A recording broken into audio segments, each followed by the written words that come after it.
The laughter echoed across the studio. It was sharp, amplified, and rehearsed. The late-night host, known for his cutting humor and viral monologues, had just delivered what he thought was another zinger. But this time, the punchline wasn't a celebrity scandal or a quirky news story. It was E.J. Johnson. The joke wasn't subtle. Imitating E.J.'s flamboyant strut on the red carpet, the host exaggerated his voice, adding a limp-wristed gesture and mock surprise. The studio audience erupted, but millions watching at home felt something different. A wave of discomfort, a sinking sense that this had crossed a line. Before we dive deeper, don't forget to subscribe for more powerful real-life stories that inspire and ignite change. E.J. Johnson had never been one to blend in. With bold gowns, dazzling confidence, and a spirit carved out of battles most couldn't imagine, he walked through life as if the world was his runway. Son of NBA legend Magic Johnson, he had spent years crafting his own name, apart from his father's towering shadow. He was no stranger to whispers, side-eyes, or cruel comments.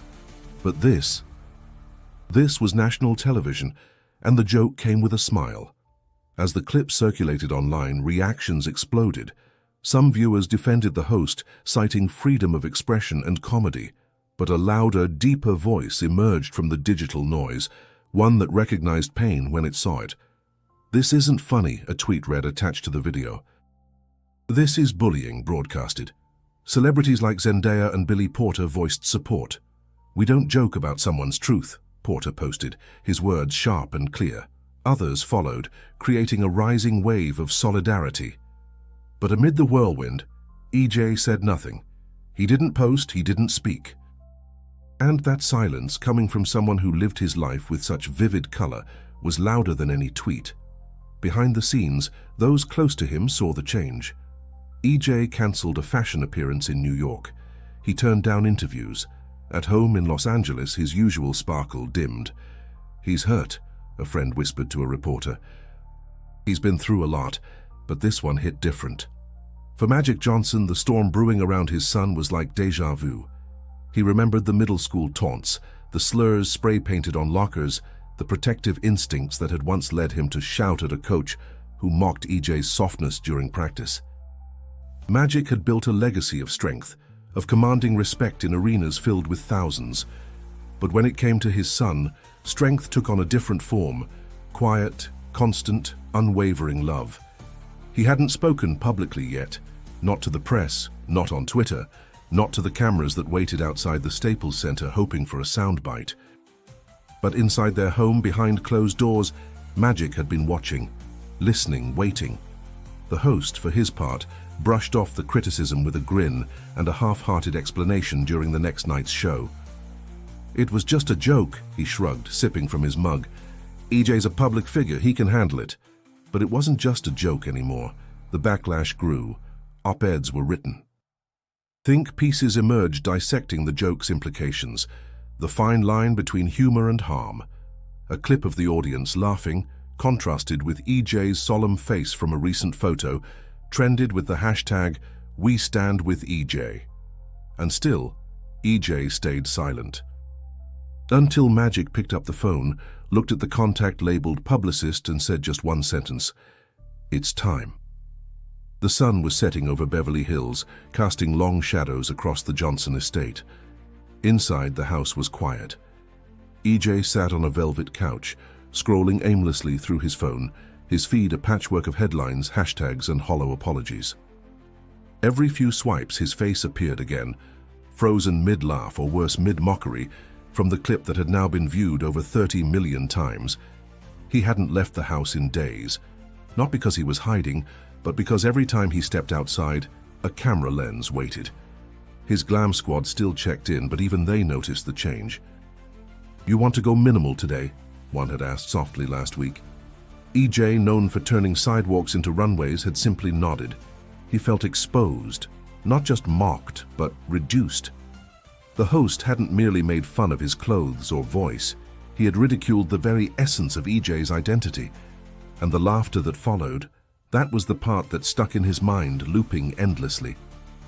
That laughter had validated the cruelty. Magic Johnson watched his son from across the room, heart aching. He saw past the designer hoodie and oversized sunglasses EJ wore like armor. He saw the boy he used to tuck into bed, who once asked why other kids whispered when he twirled around the living room.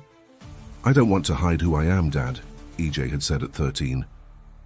And Magic had promised, back then and again now, that he'd never have to. That promise was burning inside him now. For years, Magic had kept his responses measured when it came to EJ.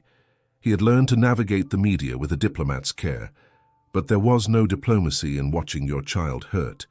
He thought of all the times EJ had walked into a room and lit it up. How proud he had been watching EJ embrace his truth so boldly in a world that often demanded masks. And now, that same world had laughed. The phone rang. Magic answered. It was his old friend and publicist, Carla. "It's getting worse," she said. "Your silence is being taken the wrong way. Some are asking why you haven't said anything." He closed his eyes. "Because I was waiting for the right words." "Then find them," Carla replied. "Because your son is bleeding in public, and the world needs to know where you stand." Meanwhile, EJ's name continued to trend. Editorials poured in, some defending the host's right to humor, others condemning the cruelty. LGBTQ+ organizations released statements, high schools held assemblies. And yet no one knew how EJ felt, because he hadn't told them. Not yet. The network behind the show issued a carefully worded apology. "We regret any offense caused." The host, on his podcast, said he never intended to hurt anyone, and added that comedy pushes boundaries. It rang hollow. No admission, no growth, just words designed to make the problem go away. But this wasn't going away. The tipping point came late one night. EJ, unable to sleep, sat in the kitchen scrolling again. A video autoplayed, an old interview where he'd said, "I know who I am, you can't shame me out of my shine." The irony hit hard. Just then, Magic walked in. He didn't say anything at first. He just sat beside EJ, both of them staring at the same glowing screen. Finally, Magic spoke. "Would it be okay if I said something? Publicly?" EJ hesitated, then gave a slow nod. His voice was low but steady. "Make them see me, Dad. Not the joke. Me." Magic got up. He knew exactly what to do. He went to his study, opened his laptop and began to write. Not a press release, not a reaction, a love letter to his son. The next morning, the letter was live. Magic Johnson posted it on his official Instagram and Twitter accounts. No caption, no hashtags, just 3 words at the top: "To my son." The letter began with warmth that radiated through the screen. "EJ, from the moment you were born, I knew you would change my world. What I didn't know was that you'd help change the world itself." Magic didn't hold back. He spoke of EJ's courage in a society that often rewards conformity and punishes authenticity. He recalled watching EJ walk into events draped in brilliance, knowing that behind every confident pose was a heart that had endured 1,000 unseen battles. "You've faced more judgment in 20 years than I did in my entire NBA career. But you've stood taller, brighter and prouder than any champion I've ever known." The letter was raw and honest. Magic admitted to his own past struggles, how it took him time to understand and embrace EJ's identity without fear. He didn't paint himself as a perfect father, but as one who grew because of his son. "You taught me love without limits, pride without shame, and joy without condition. You, my son, have always been magic to me." Within minutes, the post exploded. Celebrities reposted it with crying emojis and words like powerful and needed. LGBTQ+ advocates hailed it as a masterclass in parenting. Parents across the country read it aloud to their kids. The comments section turned into a river of gratitude. The New York Times featured it in a front-page article. News anchors quoted it live on air, visibly moved. Instagram feeds filled with screen grabs. TikTok creators made emotional videos reading the words aloud. And then, EJ responded. In a video barely over a minute long, filmed in soft lighting from his living room, he looked directly at the camera. His eyes were puffy but proud. "My father reminded the world of something I almost forgot, who I am," EJ said. Not a joke, not a target, a person, a son, someone who deserves to be seen, respected, and loved. He paused, fighting tears. I know what it feels like to laugh off pain just to survive another day. But this week showed me something else, that love can be louder than hate. And when it comes from someone who knows your heart, it heals everything. EJ ended with a message not just to the host, but to everyone watching. I don't want revenge, I want respect. For me, for anyone who's ever felt small for being different. Let's turn this mess into a movement. The video garnered over 12 million views in the first 6 hours. People shared their own stories of rejection, resilience, and reconciliation. It wasn't just about EJ anymore. It was about every child who ever came out and every parent who didn't know how to respond. The host who made the joke remained silent, for now. But the tide had turned. Media outlets shifted the narrative. What began as late-night mockery was now a national moment of reflection. Magic appeared on Good Morning America, sitting beside a smiling but composed EJ. He didn't come to scold. He came to teach. He spoke about parenting with openness, about the evolving definitions of masculinity, and about the real cost of silence. When your child is hurting, you don't wait for the perfect words, he said. You speak from your heart. And you speak loud. EJ touched his father's hand on live TV. Because he did, EJ said softly, I'm still standing. And across America, people listened, not just to the words, but to the love. The ripple became a wave. Within days of Magic's letter and EJ's video, the conversation transformed. What had begun as a cruel moment in comedy now stood as a cultural reckoning.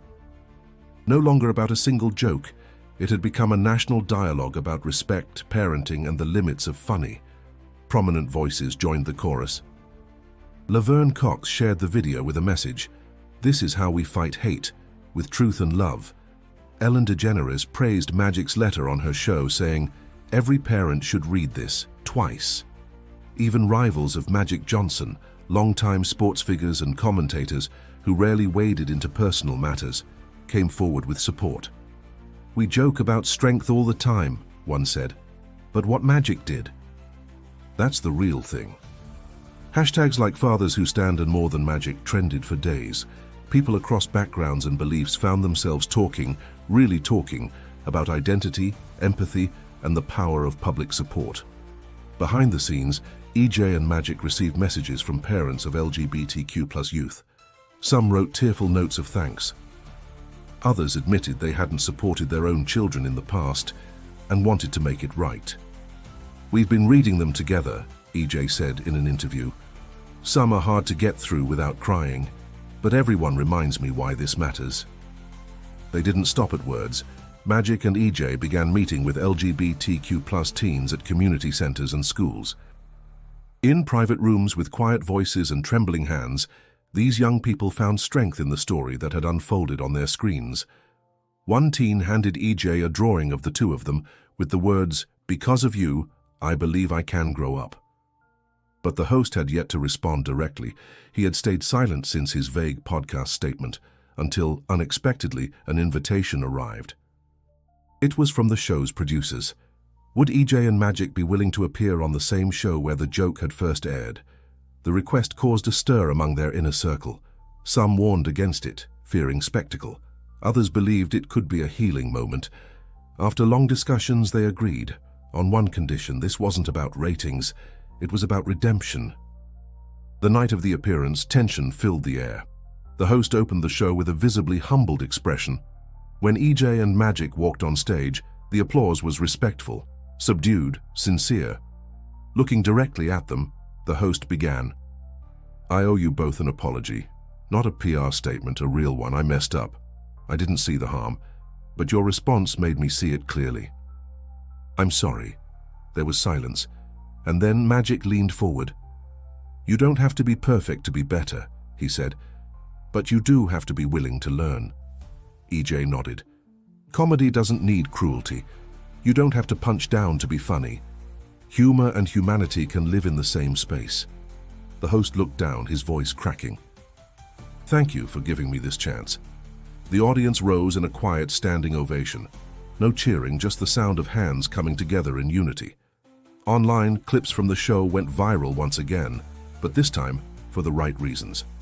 EJ and Magic had not just reclaimed the narrative, they had rewritten it entirely. In doing so, they showed the world a new kind of strength, one built not on silence or shame, but on the courage to speak truth in the face of laughter. Months later, the moment still resonated. What began as a mocking laugh had bloomed into something lasting. Magic Johnson, the man whose career had been defined by championships and charisma, was now leading a different kind of legacy, one rooted in love. EJ, once reduced to a punchline, stood taller than ever, not just as a fashion icon, but as a voice for the voiceless. Together, they had sparked a cultural shift. EJ launched the Shine Fund, a scholarship and mentorship initiative for LGBTQ+ youth of color. Its mission was simple: to support those who dared to be themselves in a world that often punished them for it. The first wave of recipients included teens from Alabama, Ohio, and South Central LA, each with a story of survival and a dream of something more. Magic, on the other hand, turned to his sports roots. Partnering with the NBA and several athletic organizations, he unveiled Project Inclusion, a campaign promoting safe spaces and open conversations in locker rooms across America. Training sessions, testimonials, and storytelling events brought athletes together not as competitors, but as human beings confronting old ideas with new courage. Masculinity isn't fragility, Magic said at the launch. It's being strong enough to open your heart. In their public appearances, EJ and Magic moved as a team. One brought fire and flair, the other calm and conviction. Their bond, once tested by misunderstanding, now stood as a beacon for countless families navigating their own journeys. Media outlets revisited the host's apology and transformation. In follow-up interviews, he acknowledged the impact of the experience. "It changed me," he admitted, "not just professionally, but personally. I see things differently now." More importantly, viewers did too. TV networks reviewed their writers' rooms. Producers began including more voices from diverse communities. Schools requested EJ's video as part of empathy training. The entertainment industry, slow to learn but quick to pivot under pressure, began shifting toward comedy that didn't depend on punching down. And yet, beyond all the headlines and movements, the most powerful change happened quietly. In living rooms across the country, fathers sat beside sons, mothers hugged daughters tighter, and families found the courage to talk, truly talk, for the first time. The Johnsons had opened a door. Others began walking through. In a televised roundtable, EJ was asked what he hoped people took away from it all. He paused, then smiled. "I hope they see that visibility is survival. That when someone is under attack for being who they are, silence isn't neutral. It's siding with the harm. But love is loud. Love doesn't whisper in the background. Love shows up. That's what my father did."